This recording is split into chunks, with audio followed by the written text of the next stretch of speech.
Shareholders of Sembcorp Industries and Sembcorp Marine have some tough decisions to make. Sembcorp Marine, or Sembmarine shareholders will vote on a $2.1 billion rights issue and whether to waive their rights to a takeover offer from state investor Temasek. Investors of Sembcorp Industries, or SCI, will vote on its demerger from Sembmarine. All three resolutions must be passed for the deal to go through, and the results will be known after the company's virtual extraordinary general meetings on the 11th of August.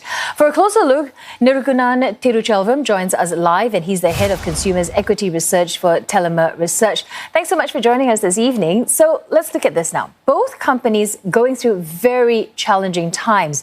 Now, we're talking about SCI that, as we know, traded above $3 5 years ago. Now it's half that. Sembmarine shares traded at $2.80 just in 2018.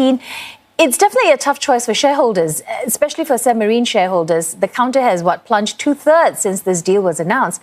How would you advise shareholders of both companies?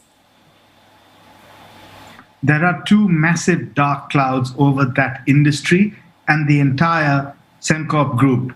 Number one, the issue of leverage, and number two, the slowdown that is coming from COVID-19.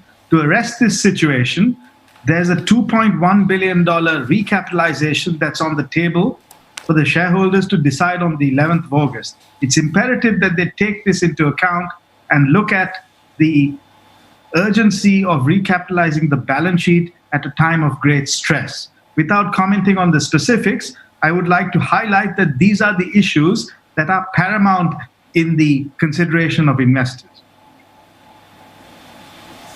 And which way do you think that both companies' shareholders are leaning? They would be leaning towards recapitalizing the company. The great advantage of a structure of this nature would be that out of the $2.1 billion, $1.5 billion would be utilized to pay down a facility, and the remaining $600 million would be used for working capital purposes. This is a very timely move at a time of incredible stress in the industry, and it's likely that the shareholders would be looking at it from a balance sheet recapitalization perspective and give that the full priority. Well, this vote comes a week after Keppel's earnings, which throw Temasek's partial offer in doubt. So for SCI and Sembmarine shareholders hoping for a consolidation of the offshore and marine assets of Keppel and Sembmarine, what does this mean?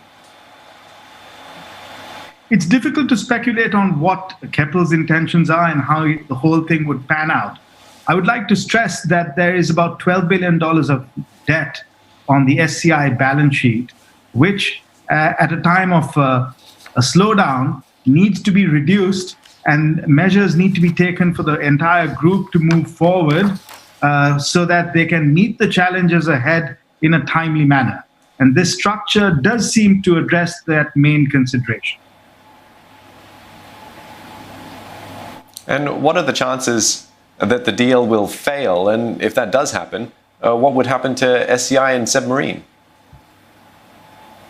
There could be a slight possibility of it not going through.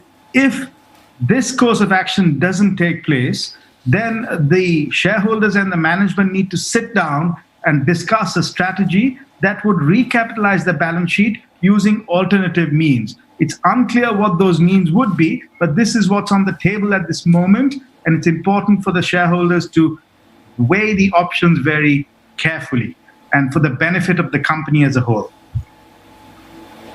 All right, mate, thanks for your thoughts this evening. Nirgunan Tiruchelvam, the head of Consumers Equity Research at Tellimer Research.